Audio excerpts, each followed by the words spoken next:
ನಮ್ಮ ಕರ್ನಾಟಕ ರಾಜ್ಯದಾದ್ಯಂತ ಸಂಚಲನವನ್ನ ಮೂಡಿಸಿದಂತಹ ಮಹಿಳೆ, ಕರ್ನಾಟಕ ರಾಜ್ಯ ಮಹಿಳಾ ಆಯೋಗದ ಮಾನ್ಯ ರಾಜ್ಯಾಧ್ಯಕ್ಷರು ಡಾಕ್ಟರ್ ನಾಗಲಕ್ಷ್ಮಿ ಚೌಧರಿ ಮೇಡಮ್ ಅವರು ಇವತ್ತು ನಮ್ಮ ವಿಜೇತ ವಿಶೇಷ ಶಾಲೆಗೆ ಭೇಟಿಯನ್ನ ನೀಡಿದ್ದಾರೆ. ಬಹಳಷ್ಟು ಸಂತೋಷ ಆಗ್ತಾ ಇದೆ. ನಾವೆಲ್ಲರೂ ಅವರ ದೊಡ್ಡ ಅಭಿಮಾನಿಗಳು ಅಂತೇಳಿ ನಾವು ಈ ಸಂದರ್ಭದಲ್ಲಿ ಹೇಳ್ತಾ ಇದ್ದೇವೆ. ಸಾಮಾಜಿಕ ಜಾಲತಾಣದಲ್ಲಿ ಅವರ ಏನು ಕೆಲಸ ಕಾರ್ಯಗಳಿದೆ ಅದೆಲ್ಲವನ್ನ ನಾವು ಕಣ್ಣಾರೆ ಕಂಡಿದ್ದೇವೆ.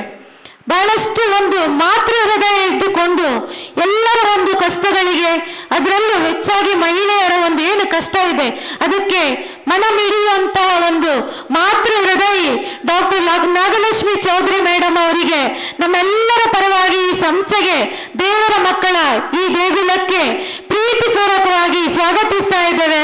ಮೇಡಮ್, ತಾವೇನು ಕಾರ್ಯ ಮಾಡ್ತಾ ಇದ್ದೀರಿ ಅದು ಖಂಡಿತವಾಗಿಯೂ ಸಮಾಜದಲ್ಲಿ ಕಟ್ಟ ಕಡೆಯಲ್ಲಿರುವಂತಹ ವ್ಯಕ್ತಿಗಳನ್ನ ತಾವು ಇವತ್ತು ಗುರುತಿಸಿ ಅವರ ಒಂದು ಸೇವೆಯನ್ನ ಮಾಡುವ ಮೂಲಕ ತಾವೆಲ್ಲರೂ ಕರ್ನಾಟಕ ರಾಜ್ಯದ ಎಲ್ಲರಿಗೂ ಮಾತೆಯಾಗಿದ್ದೀರಿ.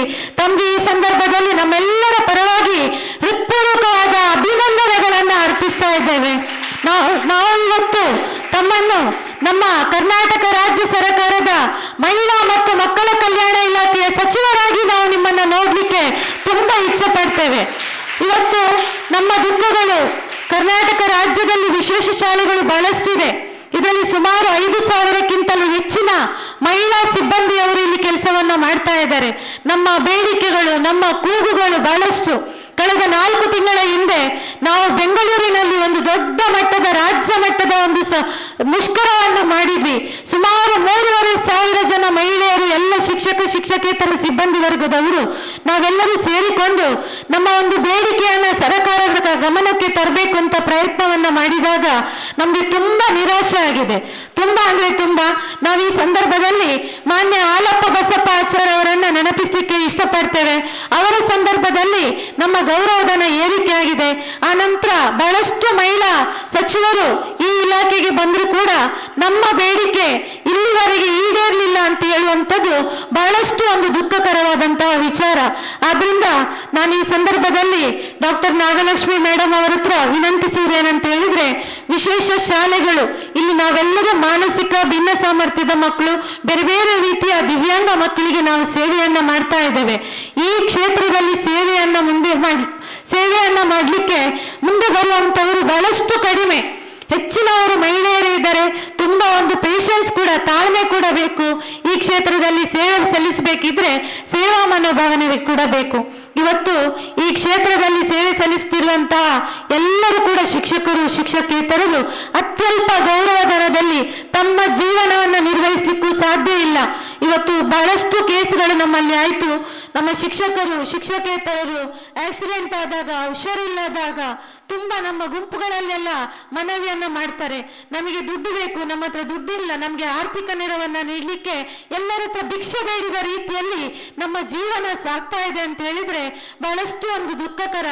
ನಾವು ಈ ಬಗ್ಗೆ ತುಂಬಾ ನಮ್ಮ ಕರ್ನಾಟಕ ರಾಜ್ಯ ಶಿಕ್ಷಕೇತರ ಸಂಘದ ಪ್ರಧಾನ ಕಾರ್ಯದರ್ಶಿಗಳು ಡಾಕ್ಟರ್ ವಸಂತ್ ಕುಮಾರ್ ಶೆಟ್ಟಿ ಸರ್ ಅವರಿದ್ದಾರೆ, ಗೌರವ ಅಧ್ಯಕ್ಷರು ಆಗ್ನೆಸ್ ಮೇಡಮ್ ಅವರಿದ್ದಾರೆ, ಹಾಗೆ ತುಂಬಾ ಎಲ್ಲ ಪದಾಧಿಕಾರಿಗಳು ನಾವು ಈ ಬಗ್ಗೆ ತುಂಬಾ ಪ್ರಯತ್ನವನ್ನ ಮಾಡಿದ್ವಿ. ಆದ್ರೂ ಇಲ್ಲಿವರೆಗೆ ನಮ್ಮ ಬೇಡಿಕೆ ಈಡೇರಲಿಲ್ಲ. ಈ ವರ್ಷವೂ ಕೂಡ ಮಾನ್ಯ ಸ್ಪೀಕರ್ ಅವರು, ಸಭಾಧ್ಯಕ್ಷರು ಅಧಿಕಾರಿಗಳನ್ನ ಸಭೆ ಕರೆಸಿ 3-4 ಸಭೆಯನ್ನ ನಡೆಸಿ ಬಹಳಷ್ಟು ಮಾರ್ಗದರ್ಶನವನ್ನ ನೀಡಿದರು. ಆದ್ರೆ 40% ಏರಿಕೆ ಆಗ್ಬೇಕು ಅನ್ನೋ ವಿಚಾರ ಬಜೆಟ್ ಅಧಿವೇಶನದಲ್ಲೂ ಕೂಡ ಚರ್ಚೆ ಆಯಿತು. ಆದ್ರೆ ಬಜೆಟ್ ಅಲ್ಲಿ ಈ ಬಗ್ಗೆ ಯಾವುದೇ ಒಂದು ಪ್ರತಿಫಲ ನಮ್ಗೆ ಲಭಿಸಲಿಲ್ಲ. ಅದಕ್ಕೆ ಏನು ಕಾರಣ ಅಂತ ಖಂಡಿತವಾಗಿ ನಮ್ಗೆ ತಿಳಿಯುವುದಿಲ್ಲ. ನಾವು ಈ ಸಂದರ್ಭದಲ್ಲಿ ಡಾಕ್ಟರ್ ಮಾನ್ಯ ನಾಗಲಕ್ಷ್ಮಿ ಚೌಧರಿ ಮೇಡಮ್ ಅವರಲ್ಲಿ ವಿನಂತಿಸ್ತೇವೆ, ನಮ್ಮೆಲ್ಲ ವಿಶೇಷ ಶಾಲೆಗಳಲ್ಲಿ ಕೆಲಸ ಮಾಡ್ತಿರುವಂತಹ ಸಿಬ್ಬಂದಿಯವರಿಗೆ 40% ಏರಿಕೆ ಆಗುವ ನಿಟ್ಟಿನಲ್ಲಿ ತಾವು ಸಹಕಾರವನ್ನ ಕೊಡಬೇಕು. ಈಗಾಗಲೇ ಒಂದು ಕಡತ ಫೈನಾನ್ಸ್ ಡಿಪಾರ್ಟ್ಮೆಂಟ್ ನಲ್ಲಿ ಇದೆ, ಅಲ್ಲಿಂದ ಇನ್ನು ಮುಂದಕ್ಕೆ ಹೋಗ್ಬೇಕಷ್ಟೇ. ಫೈನಾನ್ಸ್ ಡಿಪಾರ್ಟ್ಮೆಂಟ್ ಅಲ್ಲಿ ಅಪ್ರೂವಲ್ ಆದ್ರೆ ನಮ್ಮ ಒಂದು ಬೇಡಿಕೆ ಖಂಡಿತವಾಗಿ ಈಡೇರ್ತದೆ. ಆಗಲೂ ಕೂಡ ಲೇಬರ್ ಆಕ್ಟ್ ಪ್ರಕಾರ ನಾವು ಅದನ್ನು ದಾಟ್ತೇವೆ ಇಲ್ಲ ಗೊತ್ತಿಲ್ಲ. ಟೀಚರ್ಸ್ಗೆ ಈಗ 20,000 ಲಭಿಸ್ತಾ ಇದೆ. ಒಂದು ಅಡಿಗೆಯವರಿಗೆ 12,000, ಹೆಲ್ಪರ್ಸ್ನವರಿಗೆ 13,500, ಒಂದು ವಾರ್ಡನ್ಗೂ ಕೂಡ 12,500.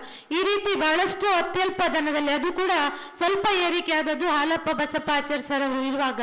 ಈ ಸಂದರ್ಭದಲ್ಲಿ ನಮ್ಮ ಮಹಿಳಾ ಮತ್ತು ಮಕ್ಕಳ ಕಲ್ಯಾಣ ಇಲಾಖೆ ಸಚಿವರು ತಾವೇ ಅಂತ ತಿಳ್ಕೊಂಡು ತಮ್ಮಲ್ಲಿ ನಾವು ಮನವಿ ಮಾಡ್ತಾ ಇದ್ದೇವೆ.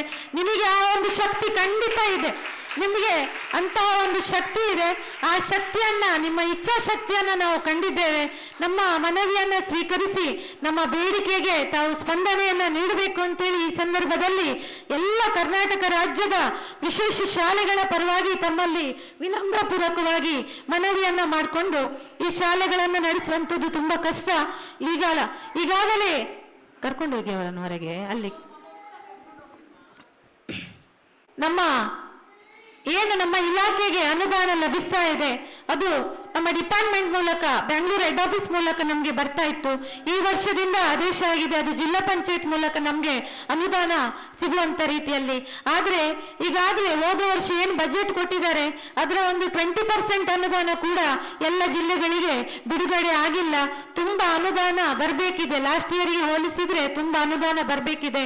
ಆ ಜಿಲ್ಲಾ ಪಂಚಾಯತ್ ಮೂಲಕ ಎಲ್ಲ ಜಿಲ್ಲೆಗಳಿಂದಲೂ ಕೂಡ ಒಂದು ಫೈನಾನ್ಸ್ ಡಿಪಾರ್ಟ್ಮೆಂಟ್ಗೆ ಮಾಹಿತಿ ಹೋಗಿದೆ. ಕಳೆದ ವರ್ಷ ಏನು ಅನುದಾನ ಕೊಟ್ಟಿದ್ದಾರೆ ಅದರ ರೇಖೆಯಲ್ಲಿ 6 ತಿಂಗಳಿಗೆ ಬೇಕಾಗುವಂತಹ ಒಂದು ಬಜೆಟ್ ಅನ್ನ ಕೇಳಿದ್ದಾರೆ, ಅದು ಕೂಡ ಇಲ್ಲಿವರೆಗೆ ಸಿಗ್ಲಿಲ್ಲ. ಆ ಬಗ್ಗೆ ನಾವು ಮನವಿ ಪತ್ರವನ್ನ ರೆಡಿ ಮಾಡಿದ್ದೇವೆ, ಆ ದಾಖಲೆಗಳು ಕೂಡ ಸಮಿತ ಇದೆ.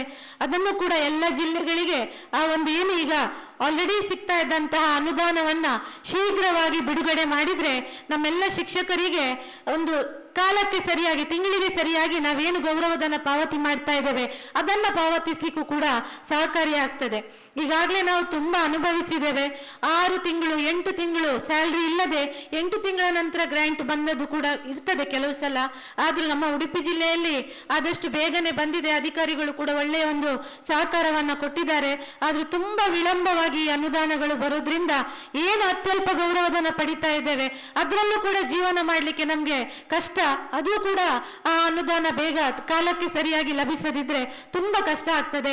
ಆ ನಿಟ್ಟಿನಲ್ಲಿ ತಾವು ದಯವಿಟ್ಟು ನಮ್ಮೆಲ್ಲರಿಗೂ, ಇಡೀ ಕರ್ನಾಟಕ ರಾಜ್ಯದ ಮಹಿಳೆಯರ ಪರವಾಗಿ ನಾನು ಈ ಸಂದರ್ಭದಲ್ಲಿ ತಮ್ಮಲ್ಲಿ ವಿನಂತಿಸ್ತಾ ಇರುವಂತದ್ದು, ಡಾಕ್ಟರ್ ನಾಗಲಕ್ಷ್ಮಿ ಮೇಡಮ್ ಅವರ ಬಗ್ಗೆ ತುಂಬಾ ಇದೆ. ಫೇಸ್ಬುಕ್ ಪೇಜ್ ಅಲ್ಲೂ ಕೂಡ ನಾವೆಲ್ಲರೂ ಫಾಲೋವರ್ಸ್ ಇದ್ದೇವೆ, ಇಲ್ಲಿ ಹೆಚ್ಚಿನವರು.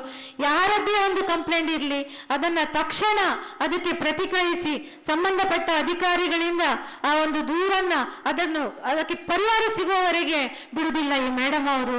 ಖಂಡಿತ ತಮ್ಮ ಒಂದು ಏನು ಕಠಿಣವಾದಂತಹ ಒಂದು ಪ್ರಯತ್ನ ಇದೆ, ಅಂತ ಒಂದು ಸಾಮರ್ಥ್ಯ ಇದೆ. ತಮಗೆ ಈ ಸಂದರ್ಭದಲ್ಲಿ ಮತ್ತೊಮ್ಮೆ ನಮ್ಮೆಲ್ಲರ ಪರವಾಗಿ ಅಭಿನಂದನೆಗಳನ್ನು ಅರ್ಪಿಸುತ್ತಾ, ಕೋಟಿ ಕೋಟಿ ಮಹಿಳೆಯರ ಆಶೀರ್ವಾದ ತಮ್ಮ ಮೇಲೆ ಇದೆ. ತಾವು ಮುಂದೆ ರಾಜಕೀಯದಲ್ಲಿ ನಮ್ಮ ಮಹಿಳಾ ಮತ್ತು ಮಕ್ಕಳ ಕಲ್ಯಾಣ ಇಲಾಖೆ ಸಚಿವರಾಗಿ ಬರಬೇಕು ಅನ್ನುವ ಒಂದು ಮಹದಾಸೆಯನ್ನ ಈ ಸಂದರ್ಭದಲ್ಲಿ ಹೇಳುತ್ತಾ, ತಾವು ಖಂಡಿತ ಆಗ್ತೀರಿ ಅನ್ನುವ ಒಂದು ಇಚ್ಛಾಶಕ್ತಿ ನಮಗೂ ಕೂಡ ಇದೆ. ತಮಗೆ ಈ ಸಂದರ್ಭದಲ್ಲಿ ವಿಜೇತ ಶಾಲೆಯ ದೇವರ ಮಕ್ಕಳ ಪರವಾಗಿ ಪ್ರೀತಿಪೂರ್ವಕವಾದ ಸ್ವಾಗತವನ್ನ ಬಯಸ್ತಾ ಇದ್ದೇವೆ. ಸಂಸ್ಥೆಯ ವಿದ್ಯಾರ್ಥಿ ಮೇಘನ ನಮ್ಮ ಮಕ್ಕಳೇ ತಯಾರಿಸಿರುವಂತಹ ಬಾಡದ ಹೂಗುಚ್ಛವನ್ನ ನೀಡಿ ತಮ್ಮನ್ನ ಪ್ರೀತಿಪೂರ್ವಕವಾಗಿ ಸ್ವಾಗತಿಸ್ತಾ ಇದ್ದಾರೆ.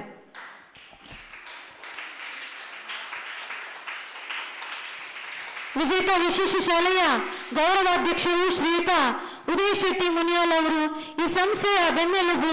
ಆರಂಭದಿಂದಲೂ ಈ ಸಂಸ್ಥೆಯನ್ನ ಬಹಳಷ್ಟು ಪ್ರೋತ್ಸಾಹಿಸ್ತಾ ಬಂದಿದ್ದಾರೆ. ಕಷ್ಟ ಕಾಲದಲ್ಲಿ ನಮ್ಮೊಂದಿಗಿದ್ದು ನಮ್ಮ ಕೈ ಹಿಡಿದು ಮುನ್ನಡೆಸುತ್ತಾ ಬಂದಿರುವಂತಹ ರಾಜಕೀಯ ನಾಯಕರು ಹಾಗೆ ಸಾಮಾಜಿಕ ಕಾರ್ಯಕರ್ತರು ಅಂತೇಳಿ ಹೇಳ್ಬೋದು. ಜನರ ಮಧ್ಯದಲ್ಲಿ ಇದ್ದುಕೊಂಡು ಜನರ ಸೇವೆಯನ್ನ ಮಾಡ್ತಾ ಬಂದಿದ್ದು ಈ ಶಾಲೆಯನ್ನ ಪ್ರೋತ್ಸಾಹಿಸುತ್ತಿರುವಂತಹ ಶ್ರೀಯುತ ಉದಯ್ ಶೆಟ್ಟಿ ಮುನಿಯಾಲು ಗೌರವಾಧ್ಯಕ್ಷರು ವಿಜೇತ ಶಾಲೆ, ಇವರಿಗೂ ನಮ್ಮೆಲ್ಲರ ಪರವಾಗಿ ಪ್ರೀತಿಪೂರ್ವಕವಾದ ಸ್ವಾಗತವನ್ನ ಬಯಸ್ತಾ ಇದ್ದೇವೆ. ಶಿಕ್ಷಕೇತರರಿಗಾಗಿ ಇಡೀ ಕರ್ನಾಟಕ ರಾಜ್ಯದಾದ್ಯಂತ ಇರುವಂತಹ 500ಕ್ಕಿಂತಲೂ ಹೆಚ್ಚಿನ ವಿಶೇಷ ಶಾಲೆಗಳಲ್ಲಿ ಸುಮಾರು 5,000ಕ್ಕಿಂತಲೂ ಹೆಚ್ಚಿನ ಶಿಕ್ಷಕೇತರ ಸಿಬ್ಬಂದಿ ವರ್ಗದವರಿದ್ದಾರೆ. 95%ಗಿಂತಲೂ ಹೆಚ್ಚಿನವರು ಮಹಿಳೆಯರು ಇರುವಂತದ್ದು. ಎಲ್ಲರ ಒಂದು ಶ್ರೇಯಾಭಿವೃದ್ಧಿಗಾಗಿ ಶ್ರಮಿಸುತ್ತಿರುವಂತಹ ಶಿಕ್ಷಕರ ಸಂಘದ ಮೂಲಕ ಶ್ರಮಿಸುತ್ತಿರುವ ಪ್ರಧಾನ ಕಾರ್ಯದರ್ಶಿ ಡಾಕ್ಟರ್ ವಸಂತ್ ಕುಮಾರ್ ಶೆಟ್ಟಿ ಅವರದು ಕೂಡ ದೊಡ್ಡ ವಿಶೇಷ ಶಾಲೆ ಇದೆ ಮಂಗಳೂರಿನಲ್ಲಿ, ಶಕ್ತಿನಗರದಲ್ಲಿ. ಬಹಳಷ್ಟು ಜನರಿಗೆ ಆಶ್ರಯವನ್ನು ನೀಡ್ತಾ ಇರುವವರು. ಇವರಿಗೂ ನಮ್ಮೆಲ್ಲರ ಪರವಾಗಿ ಪ್ರೀತಿಪೂರ್ವಕವಾದ ಸ್ವಾಗತವನ್ನ ಬಯಸ್ತಾ ಇದ್ದೇವೆ. ನಮ್ಮ ಕರ್ನಾಟಕ ರಾಜ್ಯ ಶಿಕ್ಷಕರ ಸಂಘದ ಗೌರವ ಅಧ್ಯಕ್ಷೆ ಶ್ರೀಮತಿ ಆಗ್ನೆಸ್ ಮೇಡಮ್ ಅವರು ಮಲ್ಪೆಯಲ್ಲಿ ಒಂದು ವಿಶೇಷ ಶಾಲೆಯನ್ನು ನಡೆಸ್ತಾ ಇದ್ದಾರೆ. ಅವರು ಗೌರವ ಅಧ್ಯಕ್ಷರಾಗಿ ಈ ಒಂದು ಎಲ್ಲರ ಶ್ರೇಯಾಭಿವೃದ್ಧಿಗೆ ಶ್ರಮಿಸ್ತಾ ಇದ್ದಾರೆ. ಇವರಿಗೂ ನಮ್ಮೆಲ್ಲರ ಪರವಾಗಿ ಪ್ರೀತಿಪೂರ್ವಕವಾದ ಸ್ವಾಗತವನ್ನ ಬಯಸ್ತಾ ಇದ್ದೇವೆ.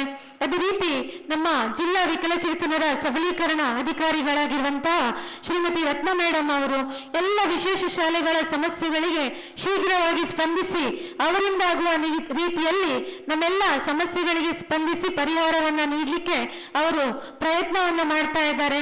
ಬಹಳಷ್ಟು ಒಂದು ಸರಳ ಅಧಿಕಾರಿಗಳು ನಮ್ಮೊಂದಿಗಿದ್ದು ನಮ್ಮನ್ನ ಪ್ರೋತ್ಸಾಹಿಸುತ್ತಿರುವಂತಹ ಶ್ರೀಮತಿ ರತ್ನ ಮೇಡಮ್ ಅವರಿಗೂ ನಮ್ಮೆಲ್ಲರ ಪರವಾಗಿ ಪ್ರೀತಿಪೂರ್ವಕವಾದ ಸ್ವಾಗತವನ್ನ ಬಯಸ್ತಾ ಇದ್ದೇವೆ. ಈ ಸಂದರ್ಭದಲ್ಲಿ ಕಾರ್ಕಳ ಡಿವೈಎಸ್ಪಿ ಶ್ರೀಯುತ ವಿಜಯ ಪ್ರಸಾದ್ ಸರ್ ಅವರಿದ್ದಾರೆ. ಅವರನ್ನು ಕೂಡ ಈ ಸಂದರ್ಭದಲ್ಲಿ ಗುರುತಿಸಿ ಗೌರವಿಸ್ತಾ ಇದ್ದೇವೆ. ತಹಶೀಲ್ದಾರ್ ಶ್ರೀಯುತ ಪ್ರದೀಪ್ ಸರ್ ಅವರು ಉಪಸ್ಥಿತರಿದ್ದಾರೆ. ಅವರಿಗೂ ಈ ಸಂದರ್ಭದಲ್ಲಿ ಆತ್ಮೀಯವಾದ ಸ್ವಾಗತವನ್ನು ಬಯಸ್ತಾ ಇದ್ದೇವೆ. ವೇದಿಕೆಯ ಮುಂಭಾಗದಲ್ಲಿ ಉಪಸ್ಥಿತರಿರುವಂತಹ ಎಲ್ಲ ಅಧಿಕಾರಿ ವರ್ಗದವರಿಗೂ ಮಾಧ್ಯಮ ಮಿತ್ರರಿಗೂ ಅದೇ ರೀತಿ ಪೊಲೀಸ್ ಠಾಣೆಯ ಸಿಬ್ಬಂದಿ ವರ್ಗದವರಿಗೂ ನಮ್ಮ ಎಲ್ಲ ಮುದ್ದು ಮಕ್ಕಳಿಗೂ ಸಿಬ್ಬಂದಿ ವರ್ಗದವರಿಗೂ ಪ್ರೀತಿಪೂರ್ವಕವಾದ ಸ್ವಾಗತವನ್ನ ಬಯಸುತ್ತಾ ನಾವು 4 ತಿಂಗಳ ಹಿಂದೆ ನಮ್ಮ ಸಮಸ್ಯೆಗಳ ಬಗ್ಗೆ ಮೇಡಮ್ಗೆ ಒಂದು ಪತ್ರವನ್ನು ಬರೆದಿದ್ವಿ. ನಾವು ಸ್ಟ್ರೈಕ್ ಮಾಡಿದ್ವಿ ಬ್ಯಾಂಗ್ಳೂರಲ್ಲಿ ಫ್ರೀಡಂ ಪಾರ್ಕ್ನಲ್ಲಿ. ಸುಮಾರು 3,500 ಜನ ಸೇರಿದ್ವಿ. ಅಲ್ಲಿಗೆ ಮಹಿಳಾ ಮತ್ತು ಮಕ್ಕಳ ಕಲ್ಯಾಣ ಇಲಾಖೆ ಸಚಿವರು ಬರಬೇಕು ಅಂತೇಳಿ ನಾವು ದೊಡ್ಡ ಮಟ್ಟದಲ್ಲಿ ಒಂದು ಬೇಡಿಕೆಯನ್ನ ಇಟ್ವಿ. ಆದರೆ ಅವರು ಬರಲಿಲ್ಲ. ಯಾವ ಕಾರಣಕ್ಕೆ ಅಂತ ಗೊತ್ತಿಲ್ಲ. ಆ ದಿನವೂ ಕೂಡ ನಮ್ಮ ಒಂದು ಬೇಡಿಕೆಗೆ ಸ್ಪಂದನೆ ಸಿಗಲಿಲ್ಲ. ಆದರೂ ಈ ಒಂದು ಹೋರಾಟದಲ್ಲಿ ನಮ್ಮ ಪ್ರಯತ್ನವನ್ನ ನಾವು ನಿರಂತರವಾಗಿ ಮಾಡ್ತಾ ಇದ್ದೇವೆ. ಇವತ್ತು 4 ತಿಂಗಳ ಹಿಂದೆ ಬರೆದಂತಹ ಒಂದು ಪತ್ರವನ್ನ ನೆನಪಿನಲ್ಲಿ ಇಟ್ಟುಕೊಂಡು ಕಾರ್ಕಳದಲ್ಲಿ ಈ ಒಂದು ಕಾರ್ಯಕ್ರಮ ಆಗ್ತಿರುವಂತಹ ಸಂದರ್ಭದಲ್ಲಿ ವಿಜೇತ ಶಾಲೆಗೆ ಭೇಟಿ ಕೊಡಬೇಕು, ಅಲ್ಲಿಂದ ಒಂದು ಪತ್ರ ಬಂದಿದೆ ಅನ್ನೋದನ್ನ ಕೂಡ ನೆನಪಿಟ್ಟುಕೊಂಡು ಇವತ್ತು ಈ ಶಾಲೆಗೆ ಆಗಮಿಸಿದಂತಹ ಮೇಡಮ್ ಅವರಿಗೆ ಮತ್ತೊಮ್ಮೆ ಎಲ್ಲರ ಪರವಾಗಿ ತುಂಬು ಹೃದಯದ ಕೃತಜ್ಞತೆಗಳನ್ನು ಸಮರ್ಪಿಸ್ತಾ ಇದ್ದೇವೆ.